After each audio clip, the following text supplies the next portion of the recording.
fans, wherever you may be. Thanks for listening to the show. Join your hosts, Bill Alvstad and Keith Myers, as we talk Seahawks football.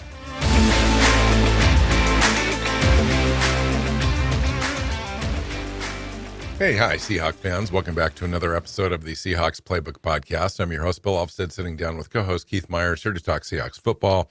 We've got a kind of a recap show for you today where the discussion is going to be centered around either how bad or how good the Seahawks are and what they can do in the remainder of the season. Seahawks just dropped their fourth game in a row to the San Francisco 49ers. Seattle's outscored Seattle just this season 59-29. Yikes. It's been kind of brutal. It's their fifth loss in a row to the 49ers as well. I hope you're doing good. These shows are always tough for us to come in and do because there's just not a lot of optimism, and so it makes it a little bit of a trudgery to get through these things, but we'll do our best. Hope you're doing well. Welcome in. Yeah. It is one of those things where this is a team moving in the wrong direction. They've lost 4 straight, and I know the last 3 have been 2 against the 49ers and 1 against the Cowboys. Those are some really good football teams, but it's still 4 straight. You still got to at least pick 1 up in that stretch, and having the Rams start that off was kind of a mess too. Yeah, there's just a lot of things going wrong right now. Although I will say, you didn't happen to see the Minnesota-Las Vegas game, did you? No. It finished 3-0. So as bad as things looked at times for Seattle, it wasn't that.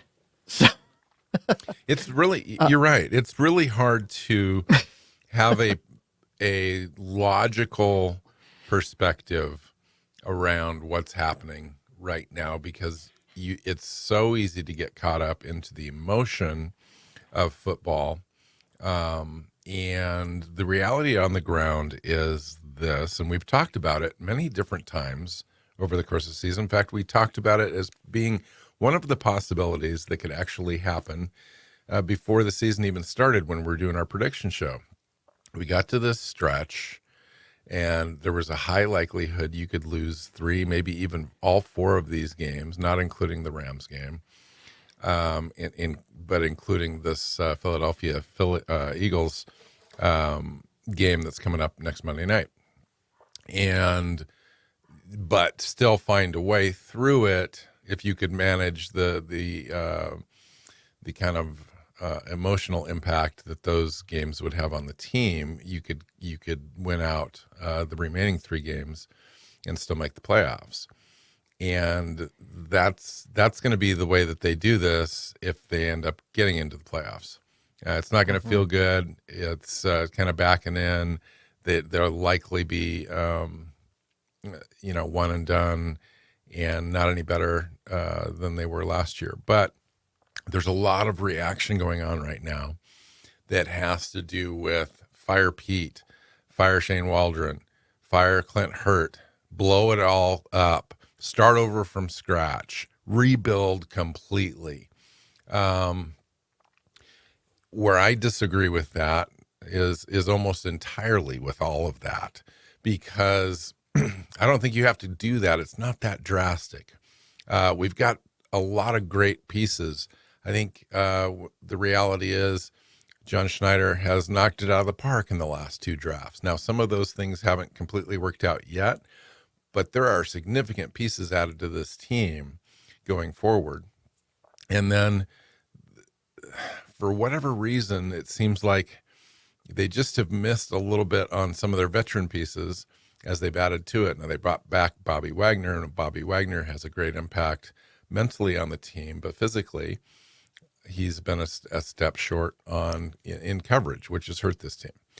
There's a number of different things. Chenanawasu was re-extended to start the season, and he ended up getting hurt. That was a huge impact. I think a bigger impact than anybody really lets on. Geno Smith has regressed a little bit. I think Shaden Waldron has had a problem calling some of these games and getting his people, his best people, in position to be successful on the offensive side.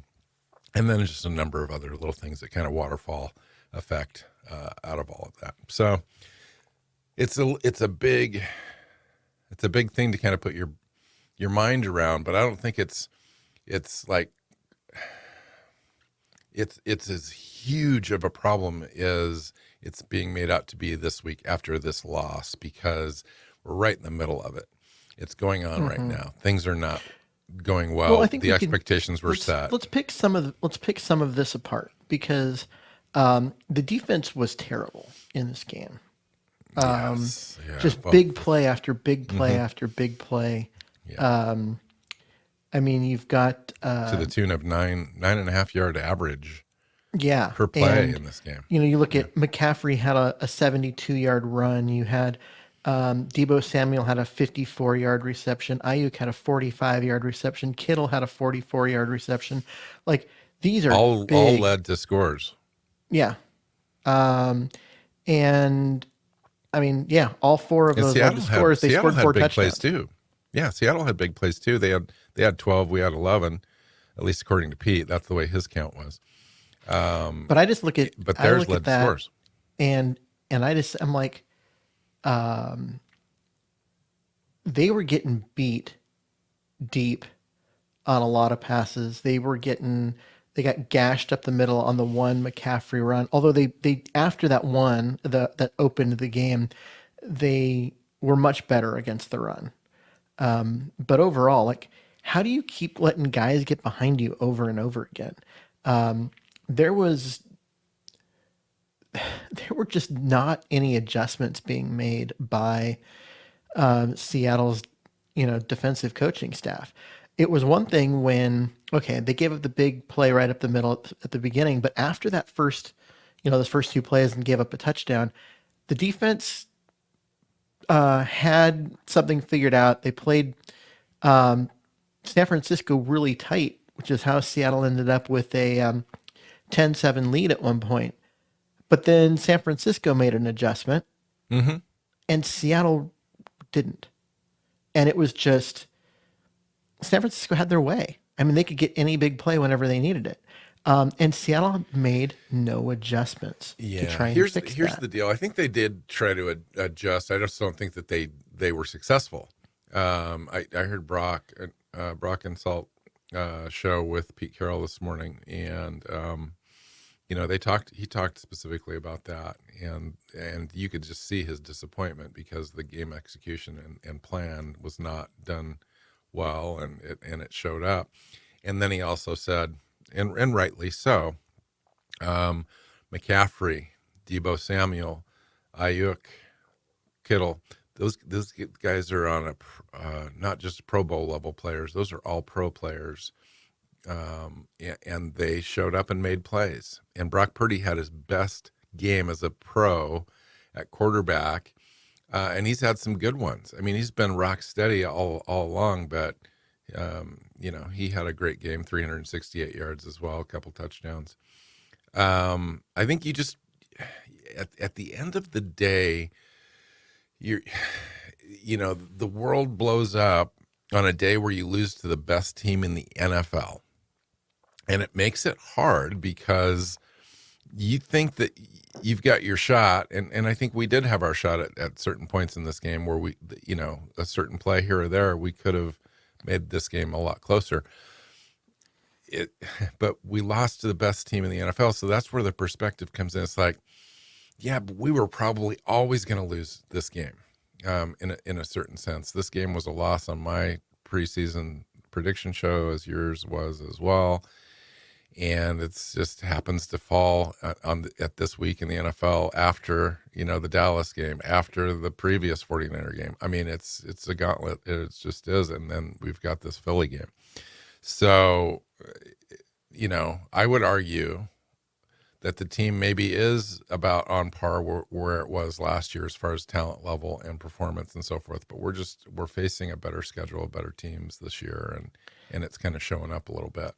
Yeah, but that is true. I mean, this is a team that, you know, San Francisco just has the better roster. We said that going in. We know that now.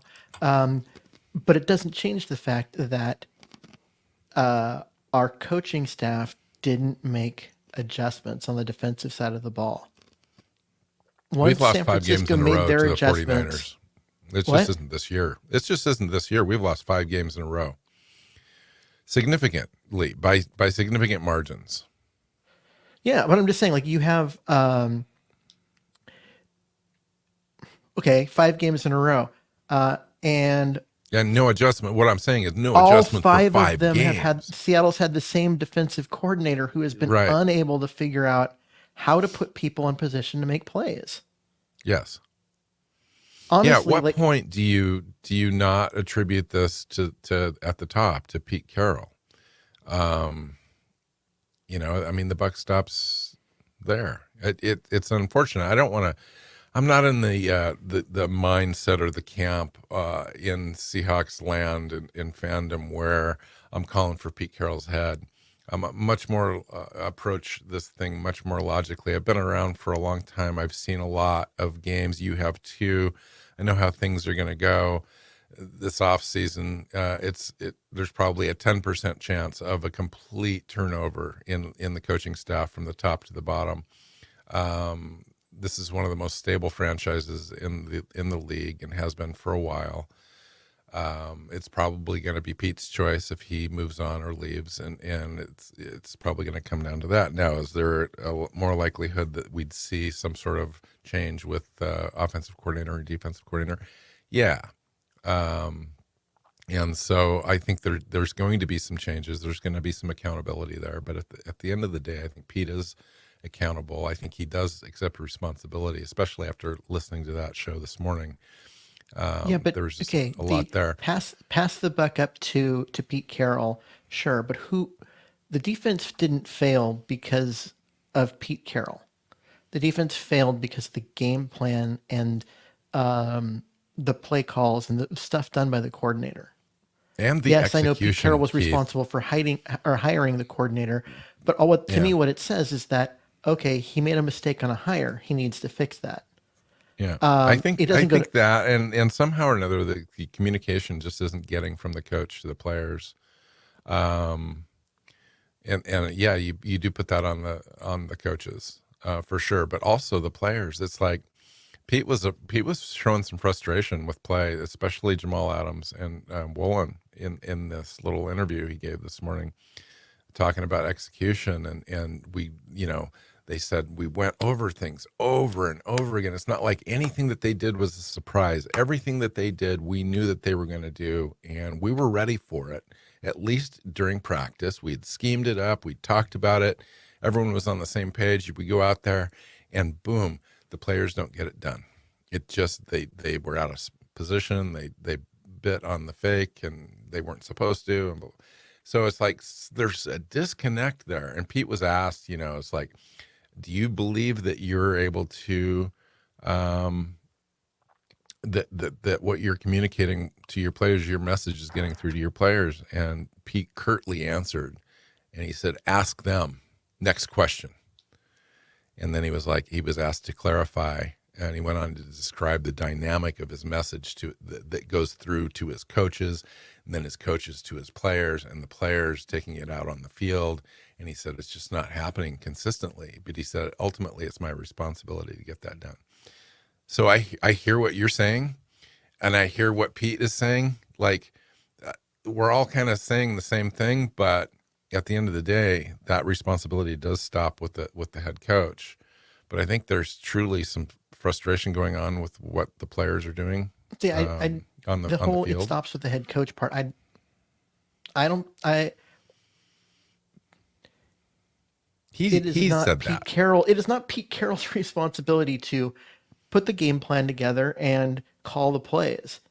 That's on his defensive coordinator and the Well, I think defensive what coaching he's staff. answering for is the fact that he's made these hires. Sure. These people Yeah. answer to And so, him, okay, and that's that's fine. the buck stops there. So admit that that was a mistake and move on there. But to say, oh, it's his fault that the guys are getting beat deep is simply incorrect. Well, that's not what I'm saying. That's Pete Carroll's that's not what I'm saying. job isn't that. Pete Carroll's job is about creating culture. It's about leading uh, people and helping them develop as humans and the things that make people buy into the team and everything. He Right. does that. It's the X and O part that happens underneath him where everything's failing. That's why people calling for Pete's head, like I just don't think they get it. I don't think they get what his responsibilities and what his job is. Where the problem is, as far as that stuff, is it's coming from on the defensive coaching staff. Now, there's also the fact that Jamal Adams has been bad. Diggs has been bad. Woolen has regressed quite a bit from last year. He's making a lot of mental mistakes. And what should have been, oh, and Love has just been bad too. What should have been a strength of this defense, being the secondary, has been a weakness, especially at safety. And when you've got $40 million of your cap being eaten up by your three safeties, well, guess what? Now you've got holes elsewhere that you couldn't fill because you're paying a lot of money for bad safety play. Yeah. So, And just to get out of those contracts next year, it's going to cost Seattle $20 million in dead cap to move on. But we'll have that conversation later. But I agree with you. yeah, but they'll get it. There'll be a lot of dead cap money, but they will actually gain cap space by cutting those players. True. That is true. So, and honestly, from what you're getting for Love, you can replace his production with a veteran minimum player, Or a draft pick, right? right? And so, I mean, that's easy. Diggs and Adams have not been $18 million worth of cap space good. They haven't been good. So if you're, if you're playing based on, quality of play and production, they're what, $4 million player, and they're playing 18 million for it. Getting those guys off the books and getting better players in there would do a lot. If you actually had real safety play in this game, you would have seen a different game because at least a couple of those plays, those big touchdown plays, wouldn't have happened. For better or for worse, Keith, I kind of like this stretch in a demented sort of way. I get it. I like this stretch for the Seahawks because it tells us exactly who we are as a team, where we're at as a team, and where we're not. It heightens the focus of what needs to be done, and sometimes those are the hardest things to discover during a season. But here we are. We've got all this laid out for us now. We're not even close. We're not even close to the Rams. Rams beat us twice this year. We're not at all close to the 49ers. The 49ers could, I think, line up against us right now and beat us 10 out of 10 times.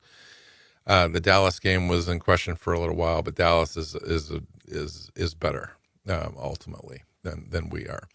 And so we thought we were expectation wise, this is where it gets real hard for us because expectation was we beat expectations last year. We went 9-8. Geno Smith led the team to the playoffs in the first year of really a rebuild. This is the second year of a quote unquote 3-year rebuild, which usually takes 3 years to kind of complete that cycle. But expectations were set last year. We made the playoffs. This year we're going to go just a little bit further. And that just hasn't happened. And even though we've added the talent, we've had a successful draft, 2 drafts back to back. It hasn't translated. And so now you kind of question everything. And it's going to be a difficult offseason because... See, I don't think it's going to be a difficult offseason. They have added talent. They added talent on the defensive line. They added talent at wide receiver and running back and that kind of stuff. But they've regressed at safety. And they had an opportunity to cut Jamal Adams loose and save a bunch of cap space and use that to improve the team, and they chose not to. Yes. Okay, now they get to do it this coming year instead. But they've regressed at safety. They've, regressed Well, I can't really say they regressed. They didn't improve on the interior of the offensive line. They regressed considerably at quarterback. And yeah, and so played a harder schedule. that regression is what's causing them to come up short, even though they added talent in other positions. Overall, they're about the same. They added talent in some places and lost talent, if you want to say, if you want to use that part, in others. Yes, but my larger point in the off season was that it's going to be difficult. They've got difficult decisions to make. Yes, they can get rid of Diggs, they can get rid of Love, they can get rid of Jamal Adams in the offseason. That their contracts are able to do that. Yes. But they have to replace those guys. They have to integrate those guys into a new scheme, etc. Bobby Wagner decisions will need to be made at middle linebacker. Bobby Wagner and Jordan Brooks last year, their contracts, those guys are probably unlikely back. So we're going to literally the middle of the defense, the entire middle of the defense is going to be remade. So that's what I'm talking about, the difficulties. Leonard Williams, you have to re-sign the guy, or you paid a high second round draft. That pick is number 44 in the draft right now. High second round draft pick for a 10-game rental if you don't re-sign Leonard Williams. And he's worth re-signing. The guy's probably our best defensive player in the last 5 weeks, even though that hasn't translated to wins. So those are decisions that need to be made that are difficult. I guess I just don't see the safety decision as hard. It's not a hard decision. It's hard replacing guys. Yeah, it's just hard replacing them when you don't have a lot of draft capital and you don't have a lot of cap space. Like I said, cutting those guys loose will give you cap space, and replacing their play isn't a challenge considering they've been bad. Like, yeah, Julian Love has been replacement level. Yeah. Yes. And Diggs is overhyped.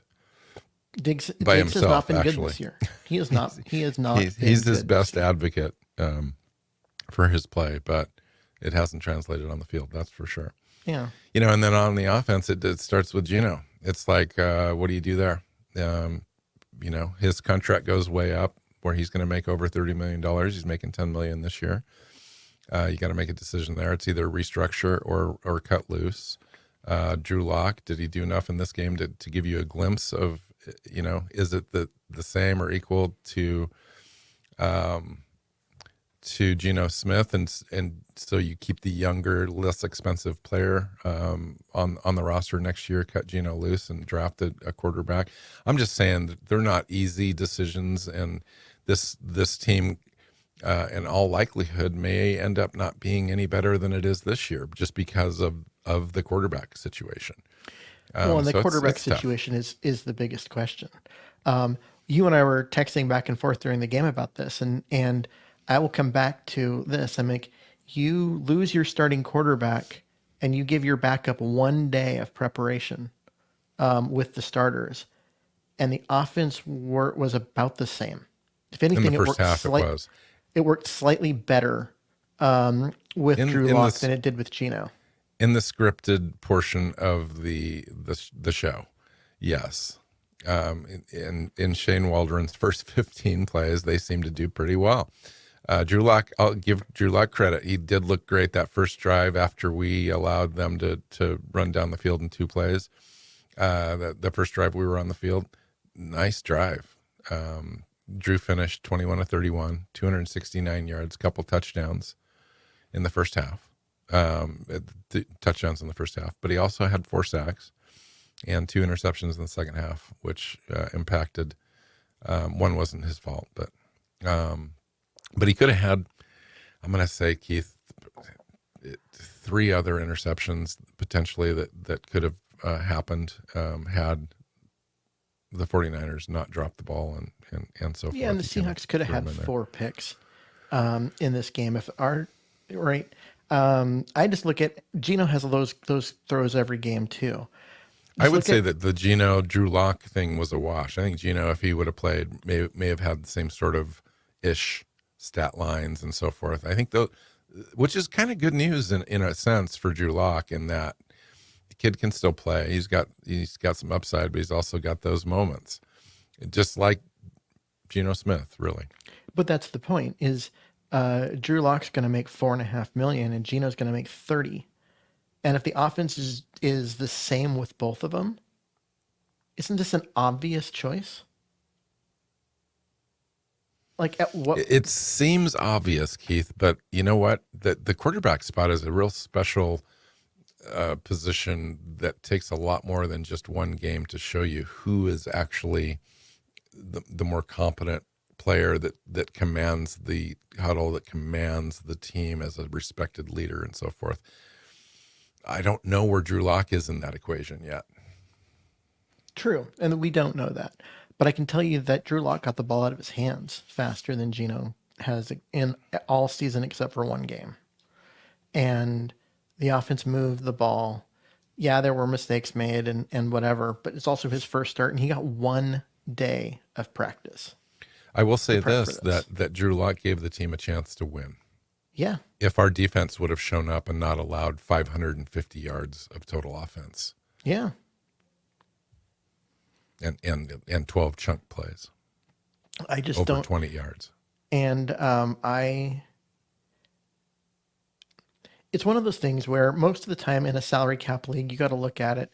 If you can get 80% of the production at 20% of the price, you usually take that trade. Except because for the quarterback position, because that 20% is huge. Yeah. But I don't think you're taking 80% of the production. I think you're taking 95% of the production at 20% of the price. And you may even have larger upside. Yeah, because he's a younger player who's only got a few starts. Exactly. But you don't know that. And you're going to, you've already said at the beginning of this, you've already said at the beginning of the show that you think this team's not that far away. It's just a few pieces, which I agree with actually. And you're going to hand it to a player that has a lot of upside and potential, but a lot of unknowns. And yeah, but the thing is, we'll probably draft the guy. Geno is a bunch of knowns, and it's known to be not good enough. So and he's older. I love Geno, I would but rather he's older. give it He's to not a the player future. who might be better than to someone who I know isn't good enough.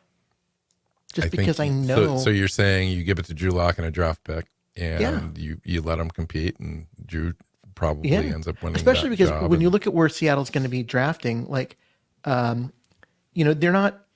Drake May is not falling to them, right? They're not getting. Yeah, he just declared that he's gonna enter the draft too. By the way, this afternoon. Yeah, Caleb Williams is. Those guys are going. Those guys are going right at the top of the draft. So you're looking down the list a little bit. Penix, Bo Nix, etc. Yeah, those are the guys that you're looking for. You're looking at is guys like Penix, guys like Bo Nix, and a lot of things right now are projecting both of them to go late second. Okay, Seattle doesn't have a second round pick, but maybe they do some trading and some moving around in order to make that happen. But okay, you can get a guy that can come in and compete with Drew Lock and give you some real upside, not just for next year, but for the future, and not pay Geno $30 million. We're not going to pay Geno $30 million. We both agree on that. No, he may. Yeah, but I would have thought they wouldn't have paid he's not going Jamal to make Adams $18 million, and yet they did. It would be a huge mistake to continue Geno Smith's contract as it is, or re-up him for 3 years. I think that you have to cut, and if he comes back on his own accord, that's fine for a lower price. But you're right. I would take it, as it currently stands in the structure we're talking about. I take Drew Lock in the same scenario that you've advocated for, because that makes the most sense. I will say that a lot of Geno Smith's contract this first year was incentives, and he's not hitting any of them. So yes. Yeah, the Seahawks are going to get a nice rebate of all that cap room for all the unhit incentives going into next year. I'm not sure exactly how that's done. Maybe you know, or we need to do a little bit. Yeah, of so a lot of them they just sure, automatically count, and then if you hit them, you've already applied for them. If you don't hit them, then that gets rebated back to you for the following season.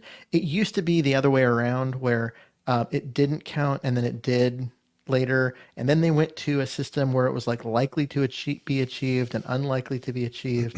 But even then, what you and I would consider likely and unlikely wasn't what the league did. It was all stats related, and more of is this a possibility?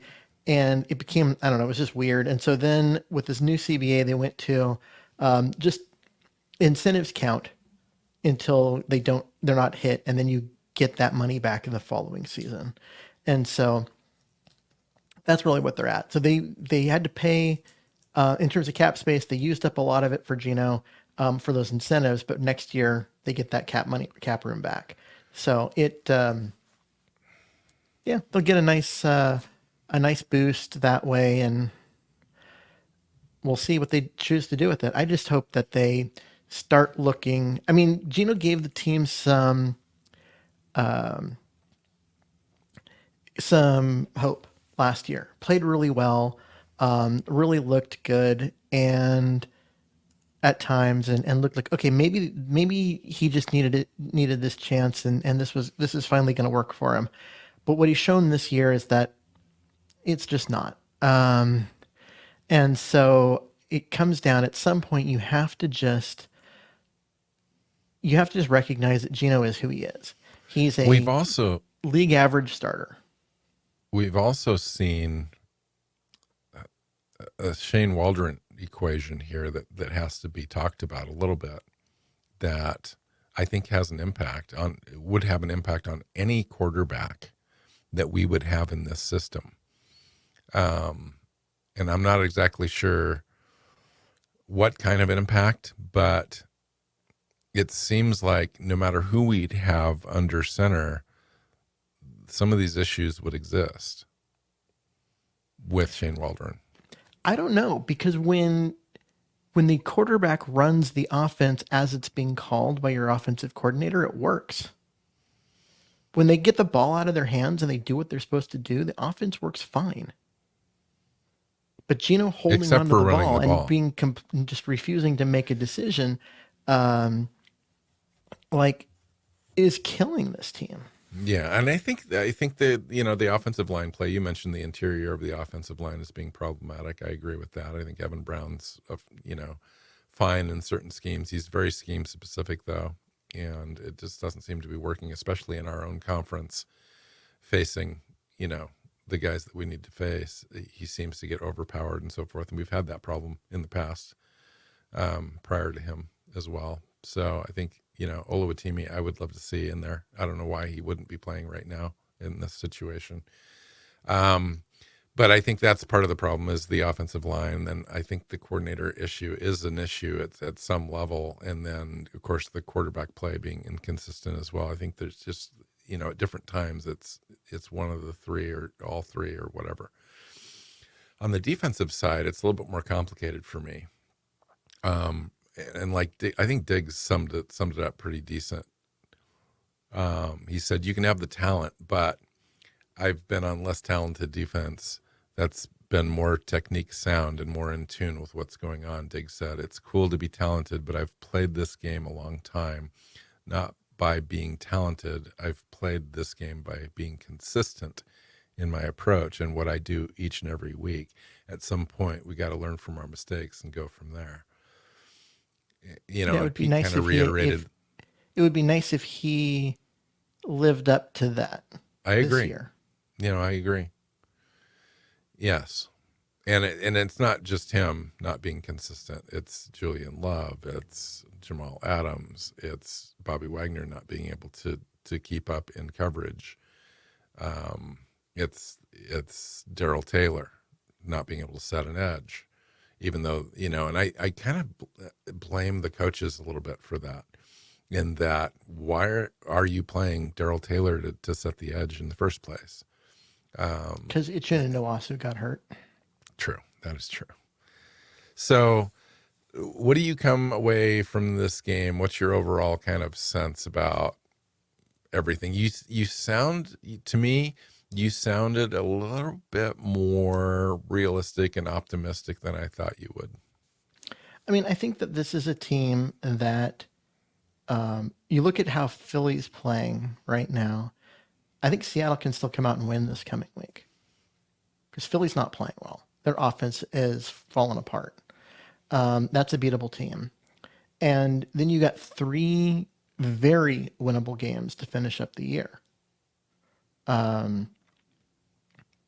And you could get to 9 or 10 wins. You could still get into the playoffs. Like, I still think that's where Seattle is. They're not going anywhere in the playoffs, but they could still get there. Where you run Yes. into a problem for with the Seahawks is that if you're not going anywhere in the playoffs, what are you doing this year? Right?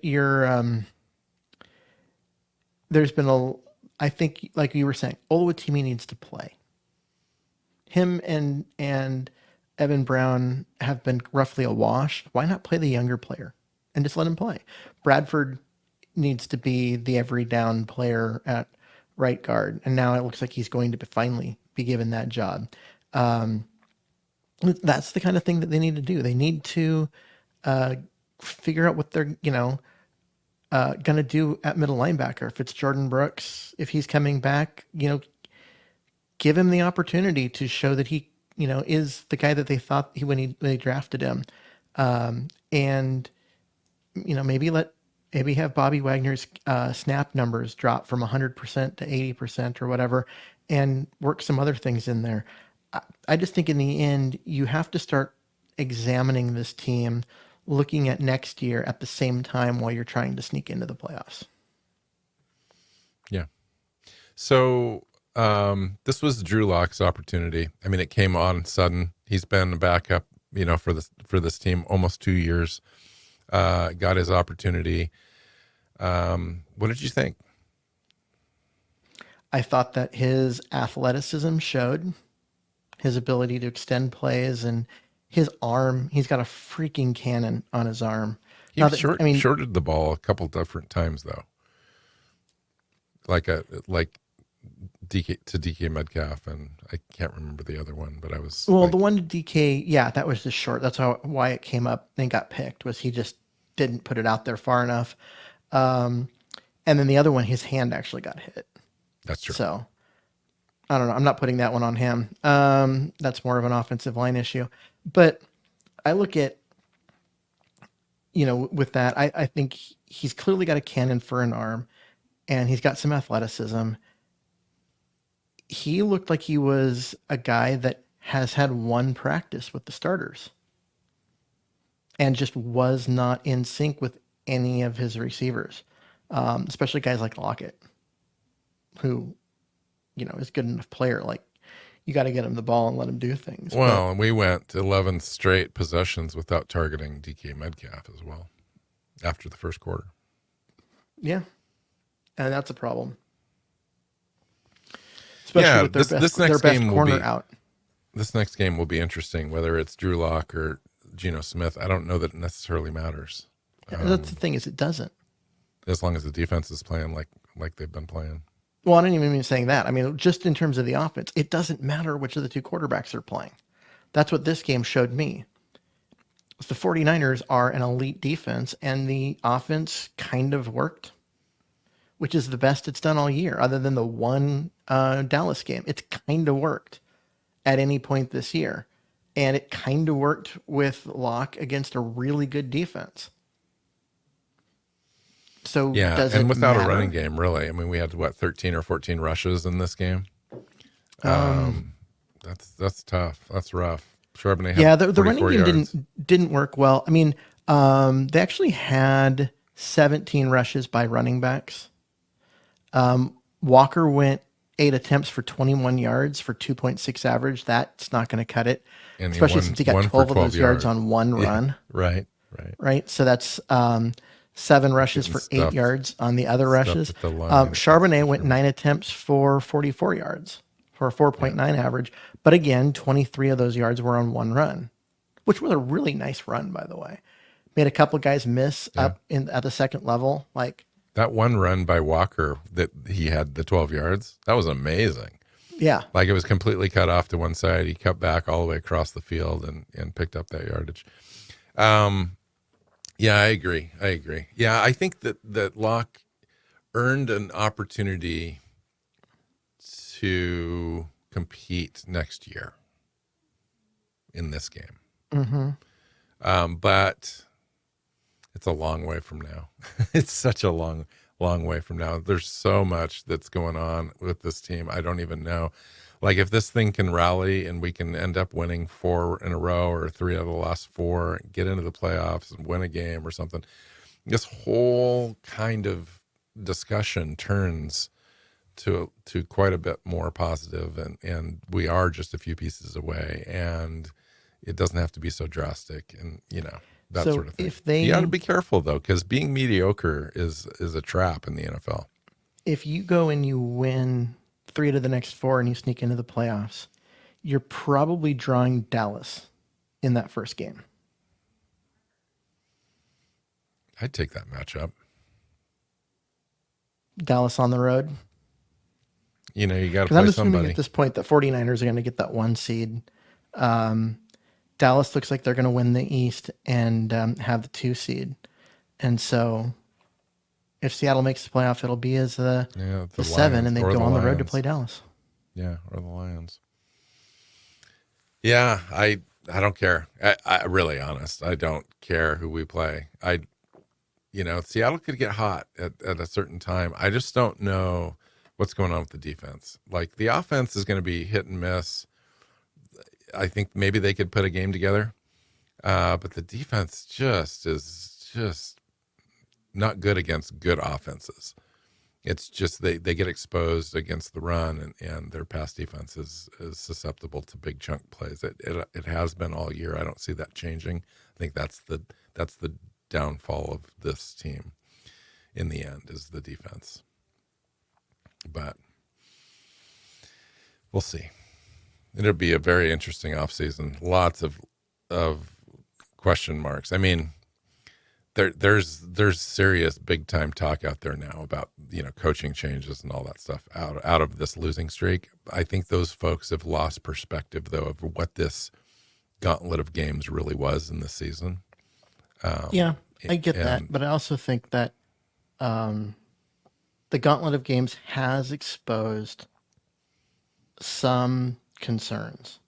Well, we were certainly hoping to go 500 in this gauntlet when the season started. I mean, that was, if you were going to go compete for a Super Bowl, then yeah, you're going to do that. But when it became apparent throughout the first, 10 games until this stretch started that you weren't that team because Geno had regressed and you're not getting that far with a league average quarterback, then, okay, this stretch is going to be a thing. But if you don't just look at wins and losses and you actually look at the games itself, I think the issues especially at defensive coordinator really start to show up.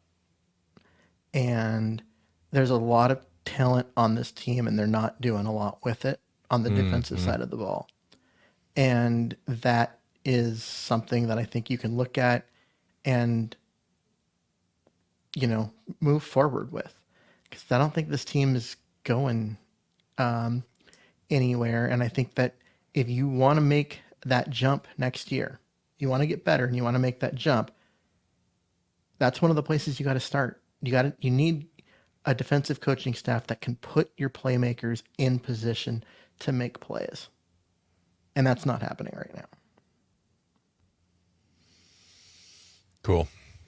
Well, thanks for coming on and talking football, man. It's always a pleasure. It's like sometimes you just don't really know because so much is broken.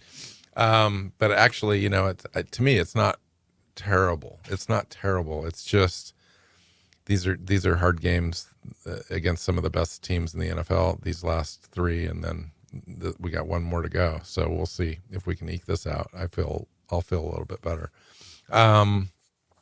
So we'll come back this week and we'll talk about that Monday night game, which will be fun. It'll be a fun game. It's at home. I'm looking forward to that.